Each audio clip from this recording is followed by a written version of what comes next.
Mike Knox. I was born in 1946 in Mooresville, and we lived in Mecklenburg County all my life. When my wife left me, I moved up here because I couldn't afford the house and everything by myself, and it wasn't where I really wanted to come, and it worked out good. And the waving man and the porch man, I've been called that quite a few times, and little kids and stuff would write me a letter or something, and dear porch man or dear waving man. I set out pretty much if there's any decent weather.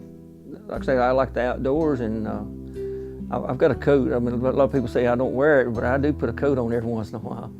A certain time in the mornings, probably from sometimes daylight up till 9:30 or so, and then I'll go, if I got anything to do, I'll go do it. People say they didn't see me. I said, well, I got something to do. And then I'll go back out around 3 or 3:30 and sit there till sometimes dark if it's not too cold and bad.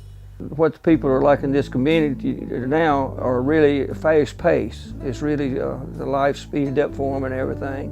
When I grew up, it was a lot slower. And I've always spoke to people and everything, and by waving, and a lot of people say that's not speaking, but as long as I've known it, it was.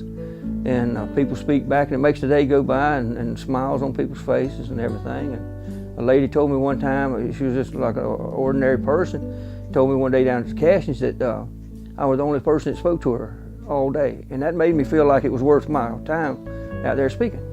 Well, I've lived in Huntersville my whole life. We used to drive my brother to school every morning, and that's how I first knew about the waving man. My town isn't very big. We're all really friendly. Everybody knows everybody, and that's how everyone knows the waving man. It's very rare that he isn't on the porch, but one time when I did go by and he wasn't there, I was really, really concerned about if he was okay, if you know, something was wrong, because he's always there.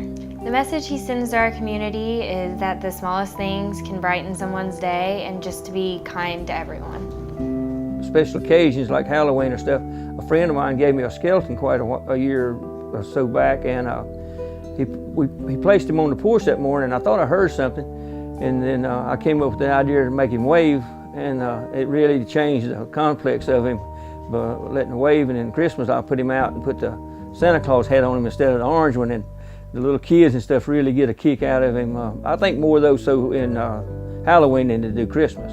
Well, I've known Mr. Knox for approximately 40 years or more. Yeah, it's cheered me up. Some days when you go by and throw up a hand and you smile and you okay, well, he's having a good day. Why can't I have a good day?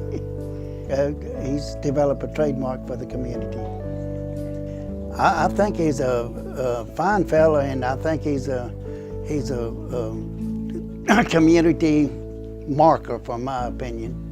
Well, the purpose for me is just to be friendly in my sense to people. I mean, strangers or whatever, and a lot of people speak and some don't. I mean, I hope it don't offend anybody, but that's my purpose. It makes a lot of people stop by and tell me what it helps of the day. It helps mine.